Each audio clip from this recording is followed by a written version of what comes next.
নিজের অজান্তে এক রাক্ষসকে হত্যা করেছে তুমি। ওরা টের পেয়েছে এই গ্রামে এমন একজন কেউ আছে যার রাক্ষস নিধনের ক্ষমতা আছে। তোমার খোঁজে ওরা আবার আসবে। ওরা শত্রু শেষ রাখে না, ওরা ভয়ঙ্কর নিষ্ঠুর। কি করবে ওরা? মা যে বলেছে আমাদের 3 ভাই বোনকে সবসময় একসাথে থাকতে বলেছে। হ্যাঁ মা, তোরা একসঙ্গেই থাকবি। বরুণ ও যাবে তোর সঙ্গে। ঠিক বলেছো বাবা। মা বলতো বোনকে সবসময় চোখে চোখে রাখবি, সব আপদ বিপদ থেকে ওকে রক্ষা করবি। হ্যাঁ, কিন্তু আমরা সকলে যদি চলে যাই বাবা তো একা হয়ে যাবে। আমার জন্য ভাবিস না, আমি ঠিক বেঁচে থাকবো। আমার ছেলে মেয়েরা মানুষের মঙ্গলের জন্য ঘর ছাড়ছে, তাদের মায়ের মৃত্যুর শোধ নিতে রাক্ষস বধ করতে যাচ্ছে। এটাই আমার কম গর্বের। আর এই গর্বের কথা ভাবতে ভাবতে আমার বাকি দিনগুলো কেটে যাবে মা। আমি ভালো থাকবো।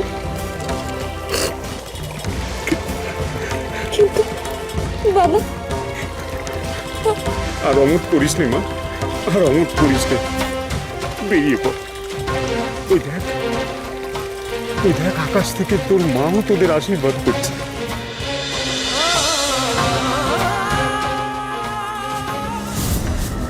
এই তোরা কেউ মঞ্জুরিকে দেখেছিস?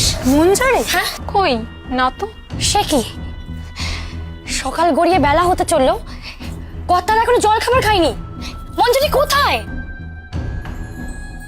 গোটা রাজবাড়ি আতিপাতি করে খুঁজেছি ঠাকুরন, বাগান, ছাদ, সিংহদরজা, খিকিপুর, কোথাও পাচ্ছি না। মঞ্জুরি কোথাও। কাকে অমন করে খুঁজছিস রে চন্দ্রা? মঞ্জুরিকে দাইমা। দাইমা, তুমি কোথাও মঞ্জুরিকে দেখেছো? আমি তাকে কোথায় দেখবো বাছা? কোথায় পালিয়েছে। পালিয়েছে? না মানে পালাবে কেন, সে কি কথা? না, হয়তো কোনো বেচাল করেছিল, মহারানী কলাবতীর কাছে তাই ধমক খেয়েছে, আর সেই জন্যেই। সে কি, তাহলে তো এক্ষুনি গৃহ সচিবকে বলতে হবে নতুন লোকের ব্যবস্থা করতে। সেটা যতদিন না হচ্ছে রাজবাড়ির খাওয়া দাওয়ার ব্যবস্থা তোমরাই করো না বাছা। আমরা? না মানে সে কি, আমরা কেন? না মানে আমাদের তো এসব কাজ করার কোনো অভ্যেস নেই। ছোট দাইমা তো ঠিকই বলেছেন, আমাদের সংসার, আমাদের কাজ আমরাই করে নেবো দাইমা।